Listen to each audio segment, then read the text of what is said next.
Halo and welcome back teman-teman netizen atau warganet yang merupakan pecinta, penggemar, dan juga penggila olahraga sepak bola ke konten terbaru dari channel YouTube Bola Bung Binder.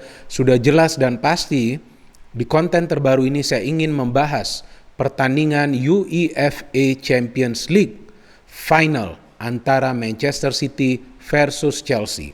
Ini adalah pertandingan All English Final, artinya dua klub asal Inggris yang bertemu di final. Sebelumnya juga pernah lah ada All English Final.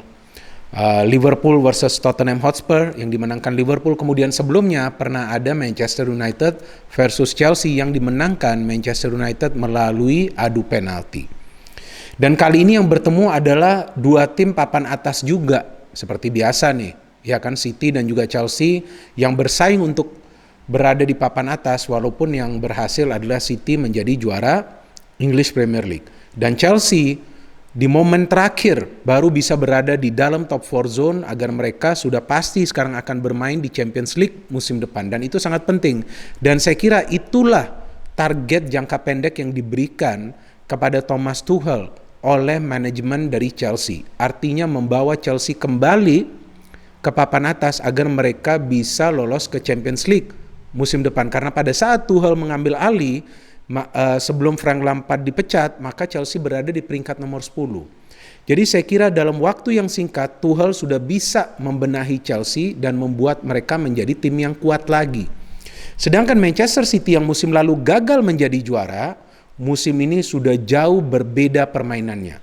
Manchester City tidak hanya mengincar gol, Manchester City tidak hanya ingin bermain indah, tapi Manchester City ingin meraih kemenangan. Maka itu, jika teman-teman cermati bahwa Manchester City musim ini bermain untuk menang, artinya winning ratio mereka musim ini lebih baik, sehingga mereka lebih banyak memenangi pertandingan walaupun produktivitas gol mereka menurun.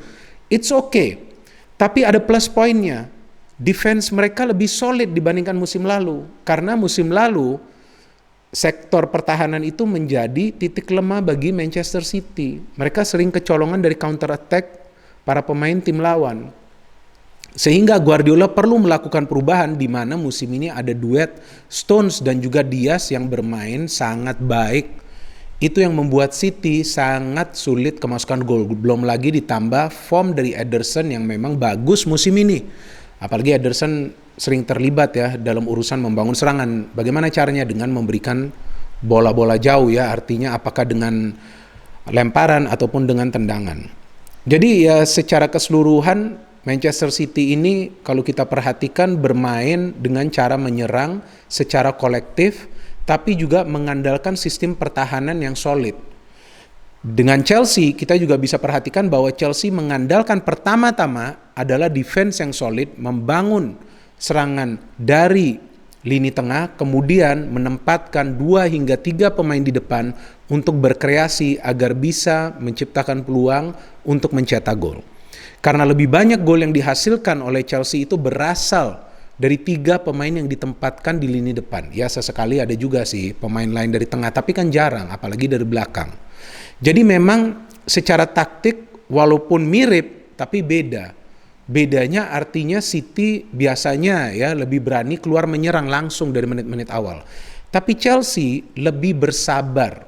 Mereka akan berhati-hati. Mereka akan coba untuk menemukan istilahnya irama permainan mereka agar mereka bisa mengatur tempo permainan.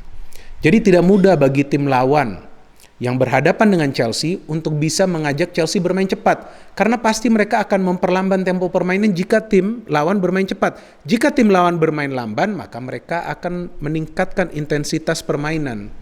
Jadi disitulah kita bisa melihat fleksibelnya taktik dari Tuchel. Seperti yang dia tunjukkan lawan Atletico Madrid dan kemudian lawan Real Madrid. Jadi Chelsea ini bisa menyingkirkan 2 tim asal kota Madrid. Tidak mudah 2 tim asal kota Madrid yang punya rekor yang impresif di Champions League. Sedangkan City bisa mengalahkan Paris Saint-Germain yang merupakan finalis musim lalu. Juga dengan permainan yang menawan, di mana mereka mematikan ya kan peran dari Neymar dan juga Mbappe. Artinya apa? Lagi-lagi nih saya tegaskan, lini pertahanan City juga solid seperti lini pertahanan dari Chelsea sejak ditangani oleh Thomas Tuchel. Tadi kan sudah saya memberikan gambaran tentang taktik dari kedua pelatih. saya juga ingin memberikan analisa tentang kelemahan dari kedua tim.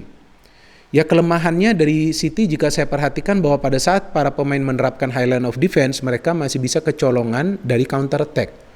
Dari Chelsea, ya kelemahan mereka dalam urusan melakukan finishing. Padahal tim ini banyak mendapatkan peluang from game to game, walaupun tidak banyak yang on target. Tapi yang perlu dilakukan adalah finishing dengan peluang yang minim. Dan masalah ini juga sebetulnya pernah dialami oleh Arsenal. Peluangnya dikit, golnya kagak ada. Ya bagi Chelsea golnya kadang-kadang ada, tapi tidak banyak. So that is a problem for Chelsea. Tapi hebatnya lini pertahanan Chelsea ini solid. Buktinya mereka bisa mencegah Real Madrid, ya kan, untuk mencetak banyak gol. Mereka bisa mencegah Atletico Madrid untuk mencetak gol.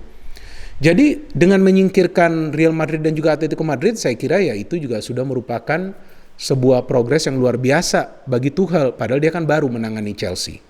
And from City, hebat juga, kita tahu bahwa Pep Guardiola membuat City menjadi tim yang sulit ditebak permainannya dalam urusan menyerang. Artinya, dia sering melakukan pergantian di lini depan, tapi timnya tetap bisa mencetak gol.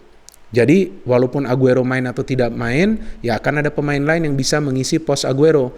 Walaupun De Bruyne main atau tidak main, De Bruyne sempat absen dalam beberapa match, tapi City masih bisa bermain atraktif, masih bisa bermain kreatif. So anyone who plays, it will not be a problem for Pep, karena strateginya sudah jelas. Belum lagi dia sekarang menerapkan strategi false nine. Jadi tanpa penyerang murni saja City masih bisa meraih kemenangan. Apalagi dengan penyerang murni. Sama juga akhirnya Tuchel menerapkan strategi false nine dan berhasil juga. Ya kenapa? Karena fondasi mereka ini sudah kuat. Fondasinya itu di mana? Di lini pertahanan. Baik City dan Chelsea ini punya lini pertahanan yang kuat. Jika lini pertahanan kuat, apa yang perlu dilakukan untuk menembus lini pertahanan tersebut? Tentu yang perlu dilakukan adalah improvisasi dalam permainan. Mengandalkan juga skill individu dari para pemain. Masalahnya, para pemain dari kedua tim juga punya ini, teman-teman. Jadi ini sepertinya kalau kita melihat ya kekuatan dari kedua tim ini sebetulnya seimbang. Ini teman-teman juga bisa perhatikan dari statistik kedua tim, mereka tidak banyak kemasukan gol musim ini. Tapi masalahnya bagi Chelsea, mereka kemungkinan tidak akan full tim. Mendy belum tentu bermain dan Kante belum tentu bermain. Itu kehilangan yang sangat besar bagi Chelsea, beda dengan City full tim. Ya tapi ini kan adalah sebuah pertandingan final, bermainnya juga di venue netral, hanya satu leg, satu kali main. Artinya taktik ini sangat penting, bisa jadi baik Pep dan juga Tuchel melakukan perubahan dalam taktik mereka. Ya tergantung juga nanti siapa yang akan mereka pilih untuk dimainkan dari awal. Jadi seleksi pemain juga sangat penting. Dan juga keputusan dari pelatih pada saat pertandingan berjalan juga lebih penting lagi. Ya untuk merubah keadaan. Apalagi jika mereka dalam posisi tertinggal. Saya kira responsnya ini harus lebih cepat lagi. Jadi saya kira pertandingan final ini akan berjalan ketat. Apalagi yang bertemu adalah dua tim yang sudah saling bertanding. Dan musim ini Chelsea bisa mengalahkan City 2 kali ya, jika saya tidak salah tuh. Kalah di FA Cup semifinal, kemudian kalah lagi di Liga kan. Chelsea bisa menang 2 kali, tentu City ingin balas dendam dong.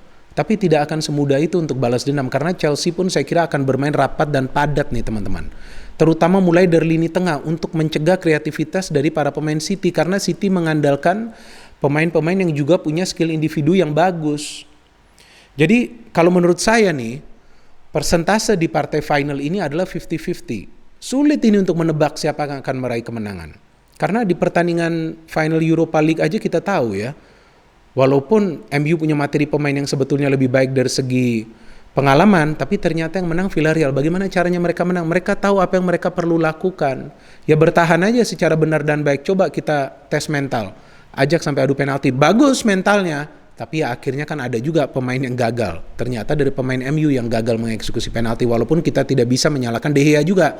Ya kiper kan tugasnya adalah untuk menjaga gawang, bukan untuk menendang penalti. But still, secara permainan Unai Emery benar menerapkan taktik yang perlu bermain konservatif. Ya, tidak terpancing dengan permainan cepat dari Manchester United. Jadi di final ini juga saya kira tidak akan mudah bagi salah satu tim untuk meraih kemenangan. Ya, saya memberikan persentase 50-50. Tim yang bisa meraih kemenangan adalah tim yang bisa mencetak gol di babak pertama. Ya itu menurut saya, ya bisa juga ini perkiraan saya salah, kan ini hanyalah sebuah perkiraan.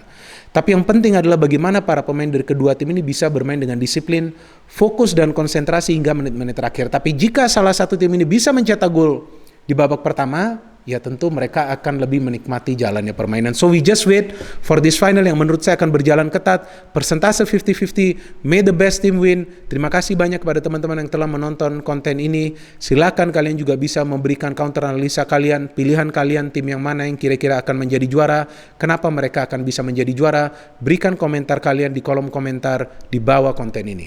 No hate, only football, salam sepak bola.